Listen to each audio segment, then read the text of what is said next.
Thanks for joining us on episode 1384 of the Inspired Stewardship Podcast.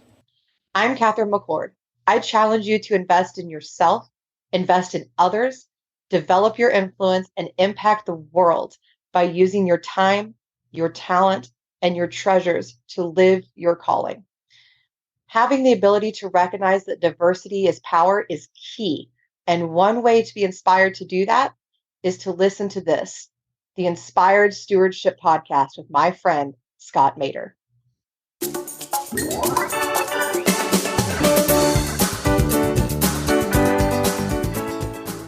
In other words, we can still respect each other, even though we're different, and we can still work together and be humans together.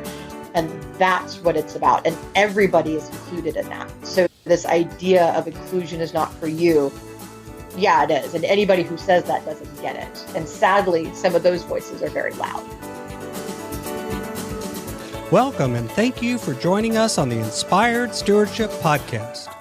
If you truly desire to become the person who God wants you to be, then you must learn to use your time, your talent, and your treasures for your true calling. In the Inspired Stewardship Podcast, you will learn to invest in yourself, invest in others, and develop your influence so that you can impact the world.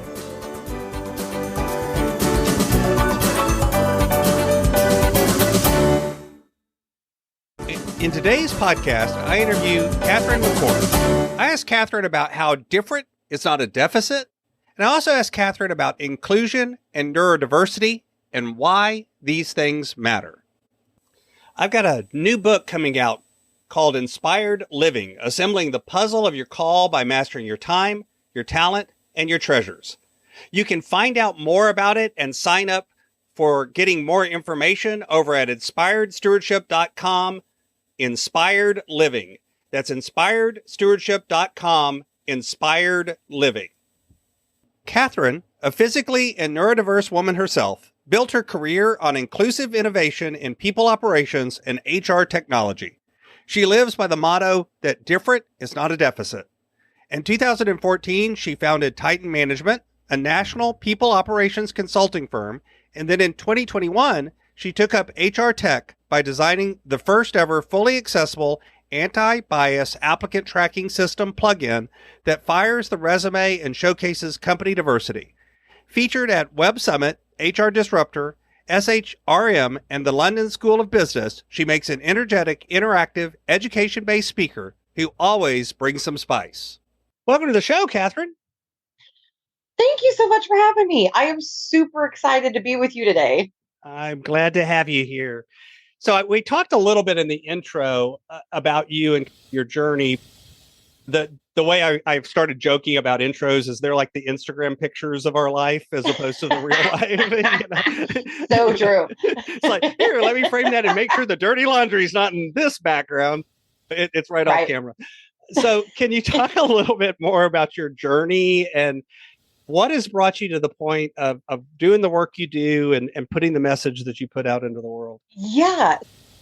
I'm super focused on neurodiversity and inclusion and on innovating HR in general, because HR just needs to be shaken up. It's way too antiquated. What led me into that was just, I got into the field of recruiting a while back and realized how broken that was. And so set off to start fixing that. And I had done HR work and all that too. So I started incorporating that. And the more I got into it, the more I realized how much we needed to shake everything up. And then the inclusion stuff came from all the things I saw going wrong. And not just even from the human side of it and the caring about integrity and people feeling belonging, but even just from a business standpoint. Dude, you're missing the mark with this. So we need to fix it.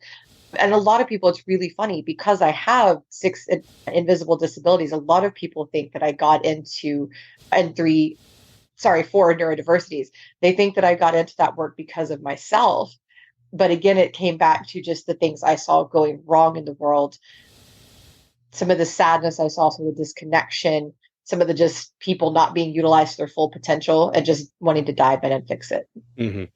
Yeah, I was actually on a show not too long ago myself, and we were talking a little bit about leadership and that. And one of the things I said is it's always interesting to me because you'll have these corporate value statements. We treat our employees like family. And then you have a rule like, but when the employee is out ill, we can't actually call them or send them a card or follow up with them or talk to them in any way. Right. And it's well, those are kind of... Hold on.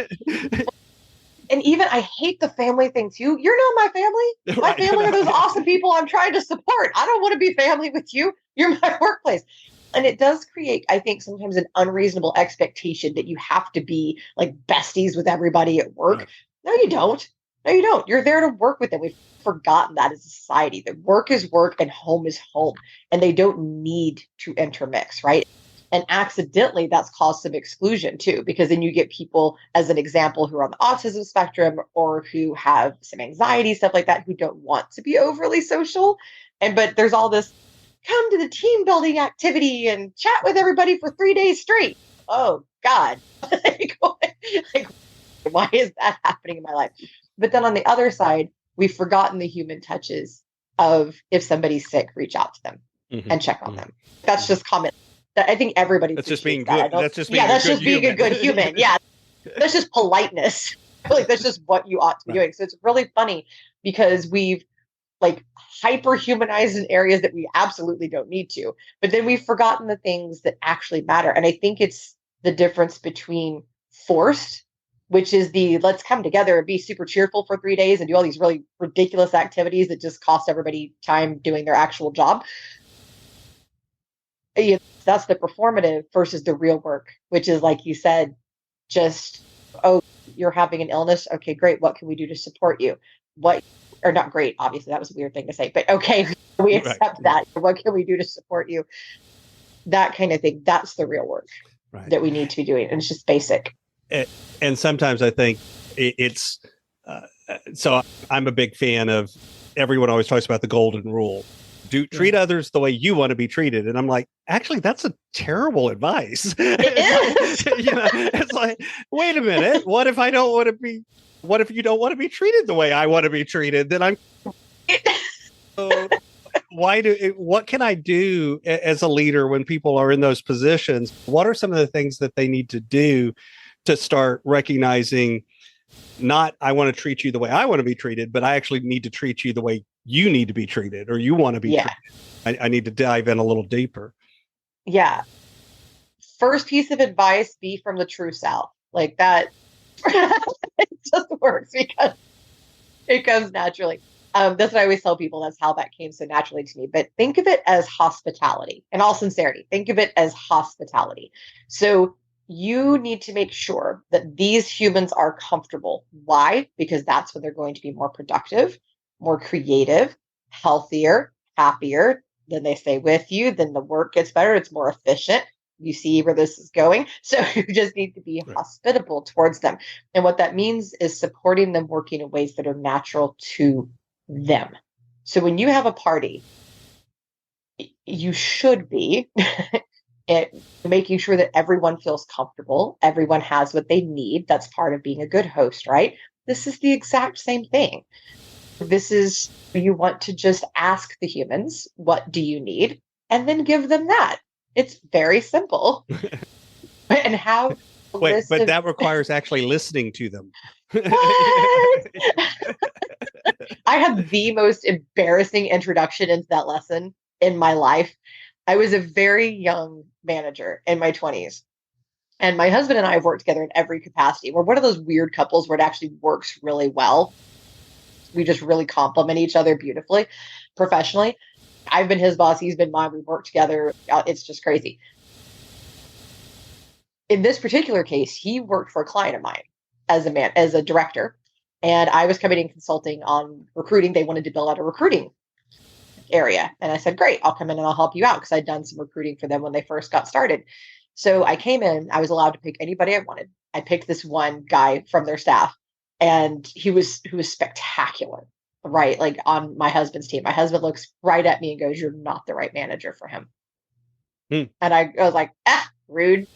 So I get him out there And I could not get this dude to produce, and I could not get him to understand the concepts. And I was like, there's something wrong. I'm doing something wrong. And I knew it was me because I knew what he could do.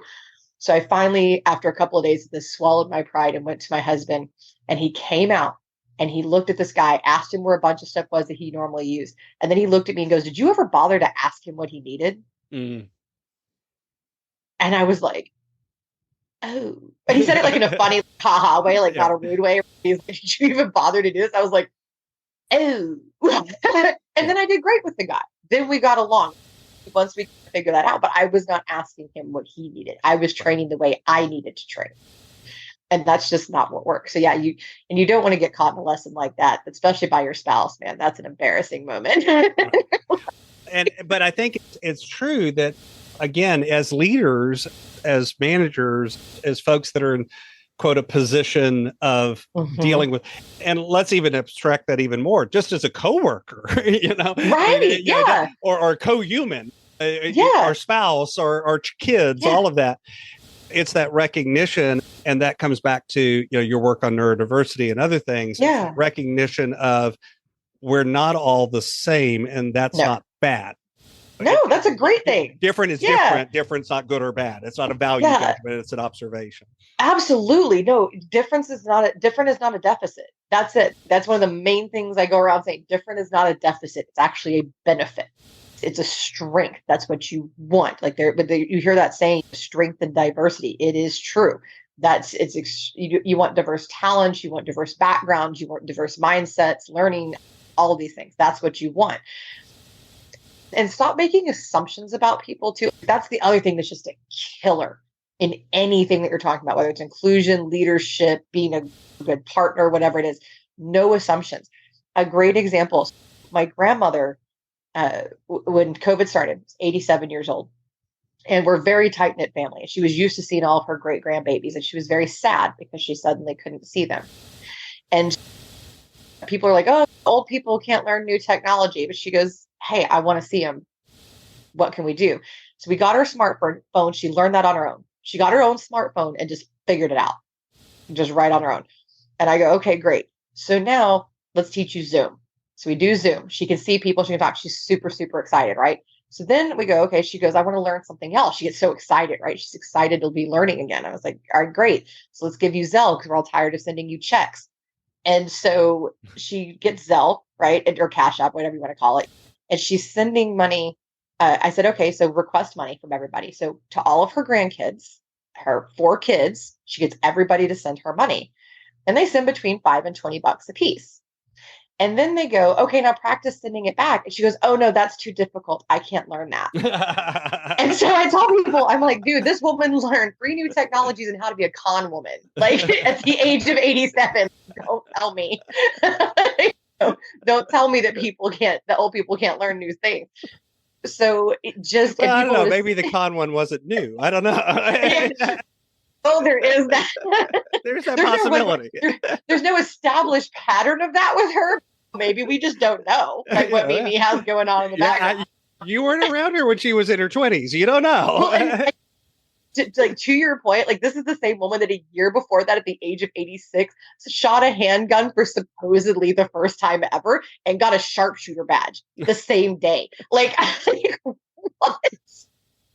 So maybe Mimi was secretly a crook. We don't know. Maybe, yeah. There might be more to Mimi than we know. but don't assume. Ask people. Again, back to the asking. And back to the let people lead their own journeys. If they know what they're capable of, they know what they have the energy for, let them go. Mm-hmm, mm-hmm. And I think, again, to be clear, as a manager, as a leader, when people are put in those positions, I don't think usually people become, quote, micromanagers and control freaks because they are mean or, in other words, I don't think the motivation is malicious as much as it is, no, I've got my boss is demanding certain things, and I truly believe this is the best way to get that result. Or it's fear. It's a lot of fear in there. Yeah. And maybe lack of trust. And that could be on their end. Mm-hmm. It could also be on the staff's end too. Has the staff earned the trust? Have they made sure that they're showing their manager that they do know what they're doing? But you have to let either way, honestly, you have to let people fly. And if they fall, let them go and get somebody else. Mm-hmm. And you want to train, right? And you want to help and you want to support, maybe move them to a different role, whatever. But ultimately, sometimes people will not be a fit, no matter how good you are at hiring. One will get by you, right? And maybe they thought they'd be good at it too. Like maybe they're not pulling a fast one. It just doesn't work out for whatever reason. Or so even their goals or their values have changed and they're not where they were a year ago when you. Exactly, man. These things happen. I've actually watched that happen. I watched somebody who was a top performer, loved their job, super happy. And then they suffered a very close loss. And then another just crazy thing happened in their life. And then they had a health issue. And then it was like, I don't want to do this anymore. Bye. And their performance slipped before that. It was just not the right fit anymore. So we have to be willing to go with the individual human evolution with that kind of thing, right? And accept that it's okay that somebody may only be with us for a couple of years or maybe even just 6 months. As long as they're giving us their all while they're here, that's it. Like just let it go and then support them as best we can. But then when it's time to let them go, let them go. And do that in a sportive way too. Yeah. I'm a firm believer. And when I was in leadership, I used to, because I was a manager who managed managers kind of thing. And one of the things I preached was hire slow, fire slow. You don't necessarily have to, when what I mean by that is not don't fire quickly if it's needed. Obviously, if somebody has done, they stole a bunch of money or they did something unethical or whatever. Yeah, no, get rid of them. But I'm talking about if you just like they're in the position and they're struggling, don't immediately jump to, we got to let them go. But by the same token, hire slow. Because I think a lot of times the problems we have on the other end come about in the hiring. I don't like to say hire slow because there's so many companies out there that take 3 months to fill a position that should have taken a week or two, honestly. But hire intentionally. So I think it's the same message, right? Hire with intent and with purpose, and make sure that you're interviewing the right way and for the right things, right? So we don't need to focus. We have this fixation in hiring on focusing on the resume. First of all, just throw that up right on out there. Especially once you've looked at it, you've established that they have the meat and potatoes. Don't look at that anymore. Who cares? Just talk to the human and see, can they solve the problem that you need solved? It doesn't matter how they got that experience. What do they have the talents and the skills to build and the knowledge to build what you need built or to do what you need done? That's it. That's all you got to do. And by the way, that's the most inclusive way to interview too, because for instance, folks with neurodiversities, they're not going to have linear paths. It's not going to look the same as somebody else. Also, we need to be ready to ask questions in different ways because different people, the way that they communicate, the way that they process information. So some people do great with open-ended questions, self-included. Some people don't. They like close-ended, very specific questions. And you can still have a successful interview and a successful working relationship. You just have to pivot how you ask those questions. Again, back to taking care of the humans. Mm-hmm. But yeah, just making sure that our hiring processes are more on point because our hiring processes are a joke right now, man. Like I see so many things that I just I'm like, who in the world thought that this was a good idea? And so much, and I'm going to get your opinion on this because this drives me nuts, is when organizations have so many people that are interviewing that don't need to be, that are a higher level position. So for instance, if this is a floor level position, the only people that need to interview are HR and the person who's directly managing them, right? Mm-hmm. If they're a management level, then the director, maybe the VP needs to interview them. The CEO does not need to be involved. Right.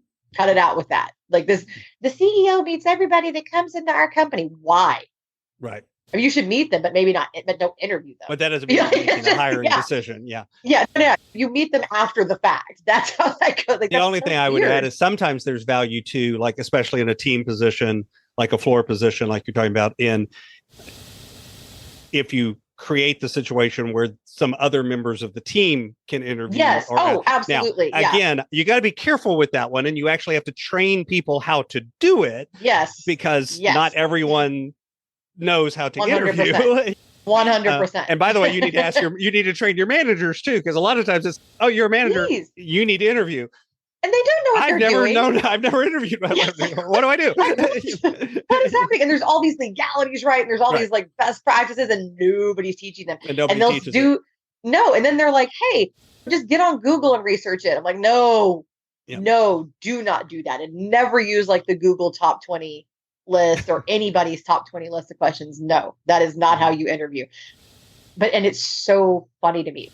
And the other one that a lot of people don't know, this is one of my best practices tips, and like most people do not know to do this, but it works so well, is you start the interview by giving a full rundown of the position, the team, the company, the expectations, the pay, benefits, all of these kinds of things. You answer every question that you think they might come up with up front. Just give them a rundown.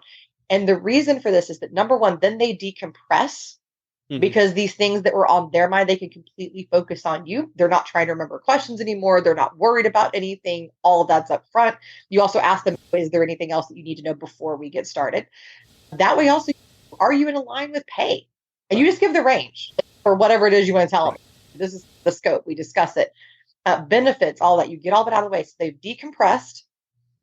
They also know that you care about them too. It shows that you care about them, right? And it sets a tone of conversation, right? And then immediately after that, so we've established they know all these things. They have their questions answered for the time being. I tell them then the structure of the interview, right? Again, now they're decompressed. They know what's coming. Agenda, yeah. Yep. And then I say, tell me what matters most to you in your next job. First thing out of my mouth after that is the first question that's asked. And again, it puts the focus on them. What matters to you?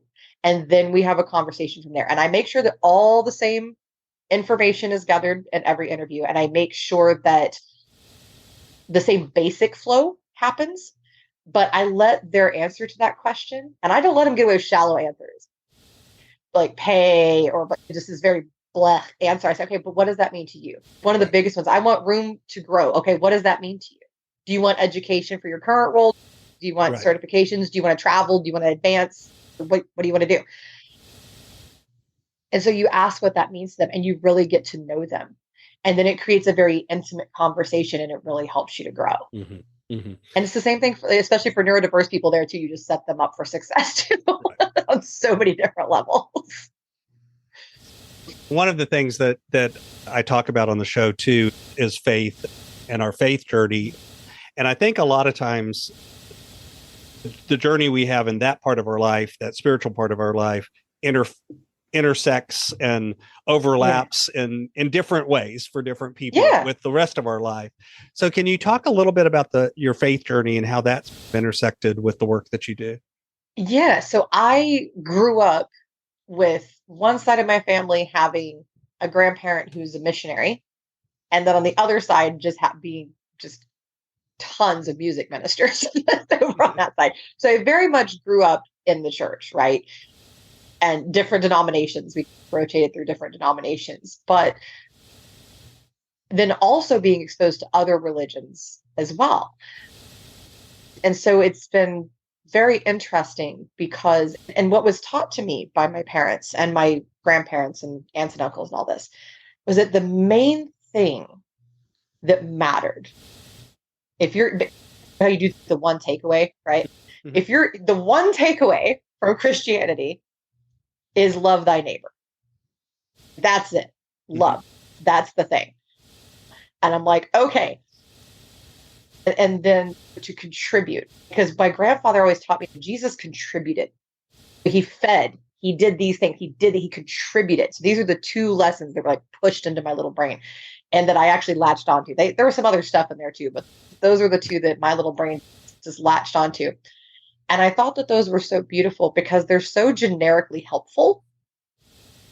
And so I grew up focusing on those things, on focusing on the loving contribution, as my grandfather called it, and then on the love thy neighbor aspect. And so that very much pivoted into my work, right? And taking care of the other humans, from HR to consulting to by now helping neurodiverse individuals learn themselves and take care of themselves and advocate and making for a more inclusive world and all of these kinds of things. You said that all came from, at least in part, that base lesson of love thy neighbor and lovingly contribute.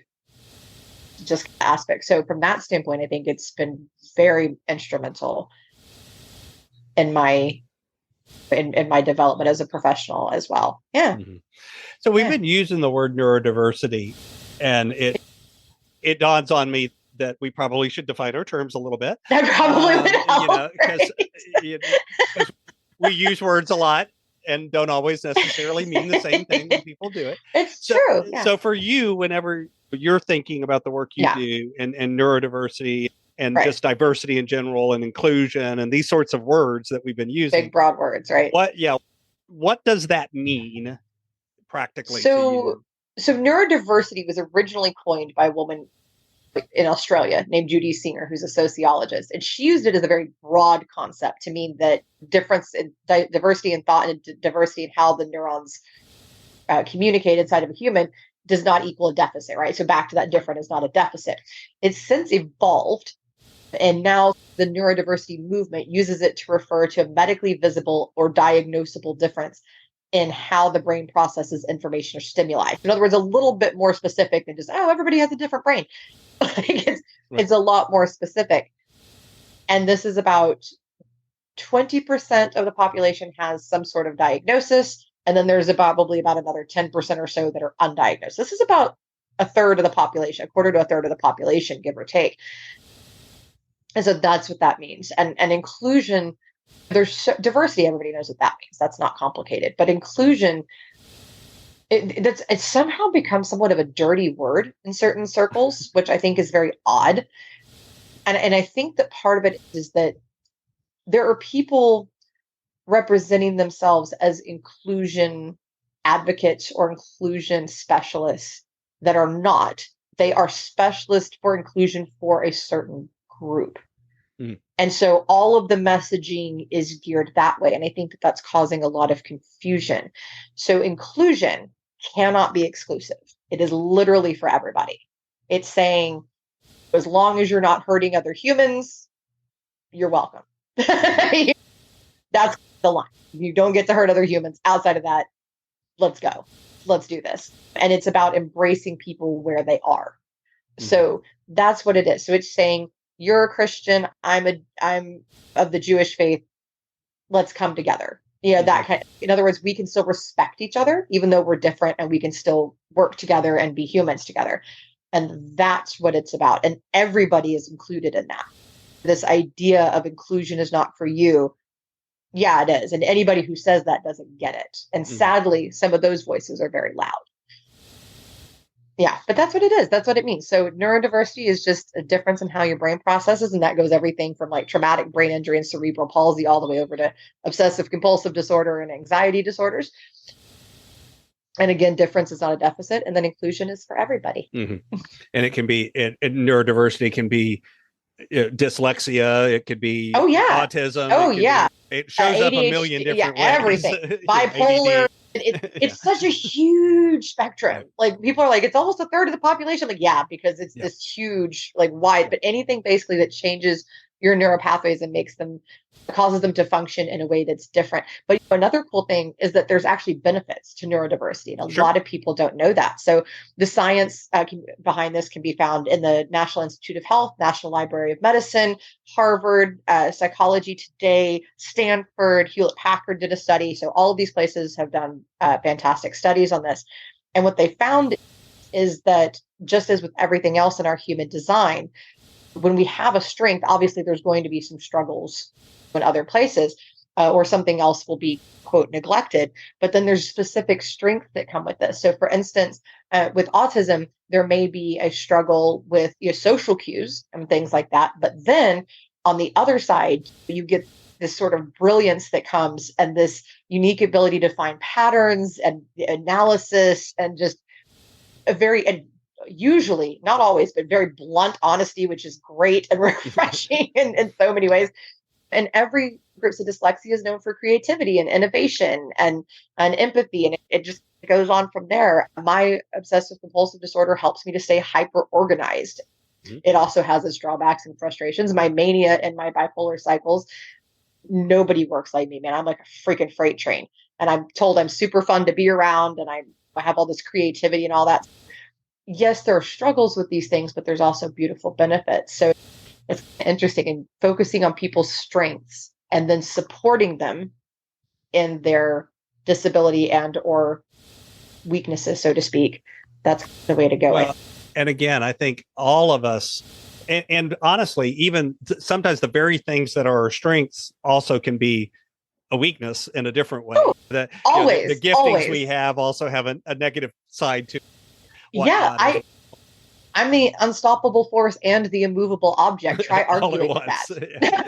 You know what I mean? Like there are those days where I forget to respond in curiosity, not ego. And man, try arguing with me. But then with work, it's fantastic. So it just kind of depends. And that's where that awareness of, I think sometimes we look for, and I've used this in a faith background before, but I think it applies wider than that. I talk about the difference between unity and uniformity. We're looking for, we claim to be looking for unity, but what we really want is uniformity. If everyone looks like me, thinks like me, acts like me, believes like me, that life would be so much easier. You know? But it's so boring that way. But that's not unity. That's uniformity. Yes. That's not the same thing. A brilliant way to say that. Yeah. No, that is exactly it. Yeah. And it's just recognizing that, no, we can have, again, to your point, Jewish, and one of my best favorite clients of all time was a devout Muslim. And we had a running joke that he would say something in my religion, this, and I'd be like, hey, that's in my book too. Or I'd say in my faith, this, and he'd go, hey, that's in my book too. And we had this running joke because we both respected the other person. We didn't see eye to eye on everything, but we didn't have to. That wasn't the point. No, it's not the point. And that's the thing. And you find so much commonality. And I love that you brought that up, because I do some work around religious inclusion too, just as part of the broad scope. Mm-hmm. And that's one that always shocks me. And that's one that I use, is I use the example of, did you know that this is in the Quran? Did you know that? Or I'll read a passage and they'll go, oh yeah, that sounds like it's from Psalms. And I'm going, no, it's from the Quran. And it shocks people, but in the right way. And they're like, oh my gosh, I had no idea. Yeah, that's because the media wants to create this divisive thing. And there's all these negative messages. It's your frame. Do you want to frame it and look at the differences, or do you want to look at similarities? You want to find the similarities. And we're all humans that are trying to find love and security and safety. And that's it. That's universal to every human out there, is love, security, and safety. And so connection. And so if you focus on that, then everything else just gets really, really easy. And then honor each other's differences and get curious, ask the questions. I love to sit down, and I did have to learn to harness it, because I'm that weirdo that will like stampede at a person and immediately have 50 questions in my head. So I have to hold it back. But once you get to know a person, asking them questions, learning about them, then I like to research more even after I've spoken to them and just really understand them. It expands you in a way that you cannot believe. And then learning to break your own ego mechanism, which is that natural thing in our brain. Don't feel bad if you have it. Everybody has it. Every single human on this planet. It's that thing that when you hear something that's different from what you think, the defenses start coming up as to why you're right and why you're correct. There's a judgment to it. Yeah. And that's what that is. But you can break that by simply just realizing that it's happening. Take a real, just nice little breath, and then ask a question, respond in curiosity. And then what happens is that becomes your natural response, not the ego mechanism, because your brain goes, oh, we're safe. It's okay when we're disagreed with. That's a safe situation for us. Positive chemicals release when you respond in curiosity. It's oxytocin. And so that gives you a new response. And a lot of people don't know too that they're addicted to their ego response. So that fight response releases adrenaline and sometimes dopamine. And so we can actually become chemically addicted. So you know, those people are like always on Facebook being super negative. There is a reason. They are addicted to that. They get a dopamine They do. They do. It's like the mouse hitting the lever to get food. It's the same behavior. Like, give me the cheese. Give it. It's the same thing. But then the good news is you can reprogram your brain to want the oxytocin, which is the healthier chemical. Right. And it's one that creates connection and relaxation instead of that tense fight or flight situation. It's actually not healthy for your heart and your blood and all of that kind of thing. So get that curiosity response going, because man, does it change your life. My joke about coaching, because I do training where I help other folks that are becoming coaches, and I tell them that you have to wear the curiosity hat all the time. You use that language. And the other is, I said, you're going to get really good at poker, because somebody will say something to you that is the most shocking out of the bizarre sentence comes out of their mouth, and you will learn to go, huh, that's interesting. Tell me more. That was my hardest. And honestly mean it. Really actually mean it. Huh, that was the hardest lesson in HR for me, was to control my face, because I have an extremely expressive face. And so whenever somebody would say something insane to me, and I shouldn't use that word, something absurd to me, or something that was so far out of your realm of norm that it was like, whoa. And I was like, what? Or so far out of the bounds of just reality. I've had things said to me that you're just like, that just didn't happen. Like, what planet were you on when that happened? Because it wasn't a video of this circumstance. That is not at all what happened. Like, what's going on? Or just the shocking human response. I once had a person who is committing identity fraud. And when questioned about it, just goes, oh, it's no big deal. That's just something I do from time to time. No, it is a big deal. It's a felony. So. Yeah, exactly. But inside my head, I was like, what? But what came out of my mouth was, okay, well, unfortunately, because it is a felony, that the HR response. But in my head, I'm like, what? What is it? And then I just had a series of questions along the lines of what got you to this mindset. Like then the human curiosity side of me kicked in. But but watch your face. At this point in your decision making. Yeah, I'm very curious. Now I have further questions about this. Right. But it is just that natural, funny. You can change your natural human response to to move from what in the world to, that's interesting. Tell me more about that. Exactly. And really mean it. It's not fake either. It's that sincerely is what you mean is, I want to learn more about this. I love to learn from other humans, but I had to learn. That part was actually easy for me. What was hard was not immediately defending things I felt very strong about. That I had to learn. And then also how to phrase it so that other humans understood that I wasn't trying to be aggressive, because I can ask things so quickly and so excitedly that it's like, like, what's going on? So learning to taper that emotion. But it does change you. Like when you start doing this and you take yourself up the Maslow's hierarchy. For those that don't know, there's this pyramid by this genius called Maslow. And at the bottom, you have the basic biological needs, and then it works all the way up to self-actualization. So you get to climb the pyramid when you do this and move into a healthier, more productive state of mind. And it's fabulous. And it makes you happier. I'm a happier person since I learned to do this. And to be clear, it's always an ongoing process, because again, all of us have there are certain hot buttons that all of us have. Yeah. That if you hit one of those, it's like, ooh, now it's a lot harder. And I've gotten now to where I can control it for so much. The one to me that is still hard, that will set me off so specifically, because so just to explain a little bit of this, I've done years and years of rescue work with animals. Okay. I specialize in pit bulls. I briefly worked at the SPCA. I did work with some of the Michael Vick dogs. Okay. So when somebody tries to defend Michael Vick, I go into rage. Like it is like a bear is coming at you, right? And that one I still have to catch myself and just be like, say nothing. Say nothing. I say something, but I pause first. I breathe, and I get it to come out in a way that doesn't sound like I'm an insane person that's about to maul you. That's just far more productive way to produce the information. But we all have those hot topics, but you still are responsible for your own response to those. Mm-hmm. And you still have to control yours and make you sure have that to become aware of them so that you can. Yeah, and respectful. And there are those people that they really feel like and I'm this way about a few other issues too, not just that, but that if you serve your time, then it's like you're washed clean. And I'm like, no, that's for Jesus. That's what I should tell people. Like, no, that's for Jesus. That's not real life for me for certain things. For most things, yes, I actually do a lot of second chance hiring. I fully support that.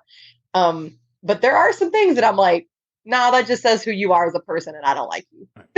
Well, I still have that judgment in my head of, nah. It's that question too of pattern versus event, where Yes. again, if there are things that happen in our lives that are isolated events, and we learn a lesson, and we can recover and move on and everything else. There are other things where it's, no, this is actually a pattern of behavior. Right. And I have to expect, you've told me how you're going to act because you've done it consistently. So we know who you are now. For you to not act that way would surprise me. Yeah, right. Yeah. And it is funny too. We've gotten this thing in society where like integrity doesn't matter. It's just, oh no, we should just, and standards don't matter. It's like, oh, we should just accept all of this stuff. And this person who wants to be a complete jerk. No, you can walk away from them. There's nothing wrong with that. Even if it's your family, just be like, no, thanks. Do not want. Move on. We talked earlier about firing people. Slow to fire maybe, but sometimes you just get to that point. Sometimes have to do it. There's a time to do it rapidly too. Like again, back to the identity theft person. No, do it quickly. Yeah, you got don't drag your feet.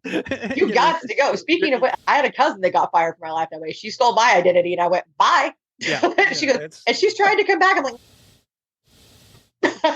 nah, I'm good, thanks. But it's that. But having integrity too sometimes means that you have to make those tough choices. Sure. Sometimes you have to say, I don't believe in racism. You actively support it. We can't be friends. Right. I'm sorry. There's a difference between political difference and integral and ethical differences. Those are very different concepts. And somehow we've intermingled them in our society. And I'm like, no. No, I have friends that are of every kind of political affiliation you can imagine. And we're cool because our integrity and our ethics are aligned, right? And it's the same thing at work, right? You don't need people that necessarily are your besties, right? But you do need people that share your mission and your ethics. Mm-hmm. That's important. Absolutely. Yeah. So I've got a few questions that I like to ask all of my guests, but before I ask that, is there anything else about the work that you do that you'd like to make sure that the listeners hear? Oh gosh. That's hard. See, that's hard to ask me because I think every single thing I do is fascinating. So I have to hone it into what do other people care about. No, but in all sincerity, I think that the main thing is that when you're designing your workplace, and I don't mean physically, although that too, but when you're thinking about technology, application processes, procedures, policies, all these different things, hire processes, make sure that you are designing for inclusion, that you are thinking outside of you and what works for you and what's worked in the past, and put the humans first. And y'all, let me tell you, legalities are at the back end of that. That's a checkbox. Okay. Mm-hmm. And you can start there if you want, just to make sure that you know what the legalities are so you can stay within the bounds. That's cool. But the focus needs to be on the humans and taking care of them and focusing on being accommodating and on helping them to climb up that Maslow's pyramid. Because when you do, that's when they're most productive, efficient, happier, and healthier. Mm-hmm. It works. So there you go. That was my last bit of wisdom. That's it. We're done. No.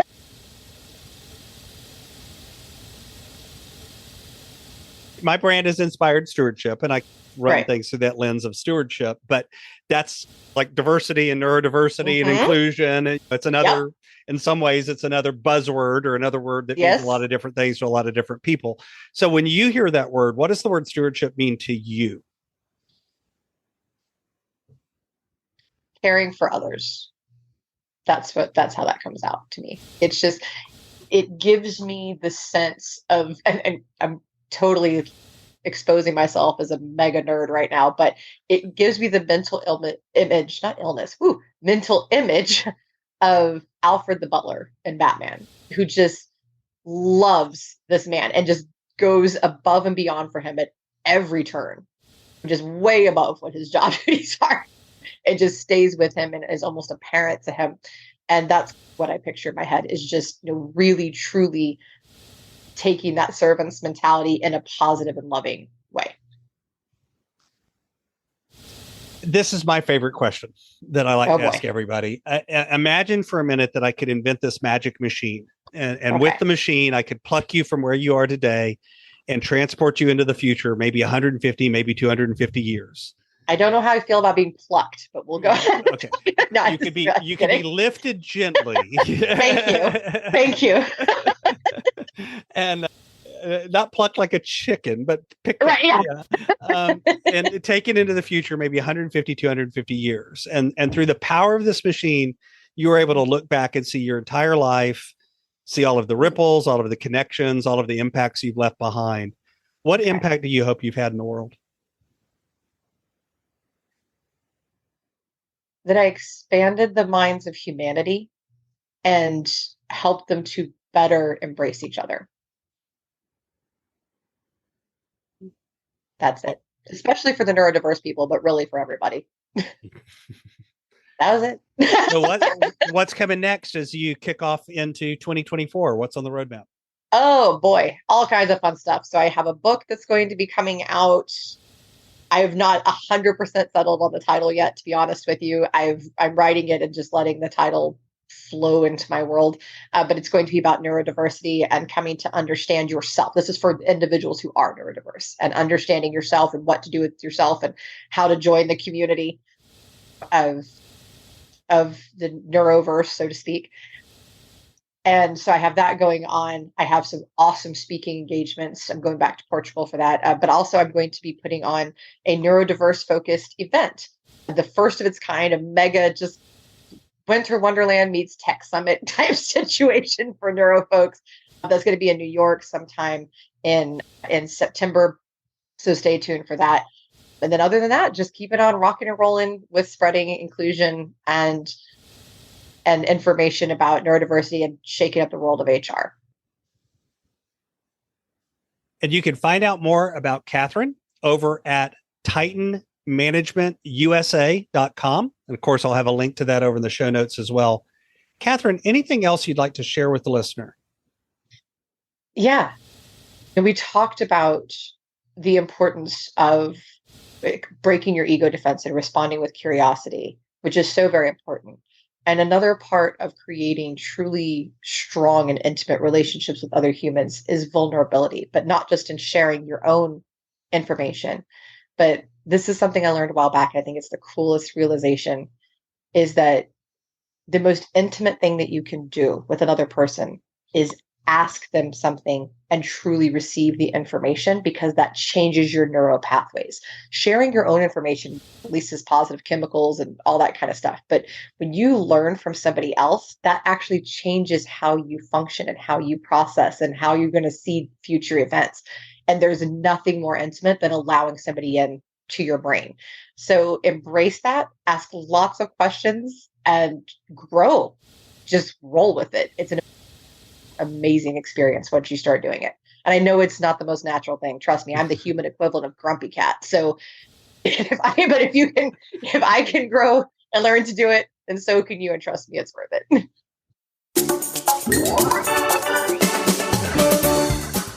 Thanks so much for listening to the Inspired Stewardship podcast. As a subscriber and listener, we challenge you to not just sit back and passively listen, but act on what you've heard and find a way to live your calling. If you enjoyed this episode, please do us a favor.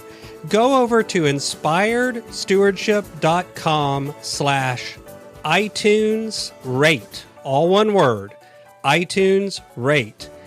It'll take you through how to leave a rating and review and how to make sure you're subscribed to the podcast so that you can get every episode as it comes out in your feed. Until next time, invest your time, your talent, and your treasures. Develop your influence and impact the world.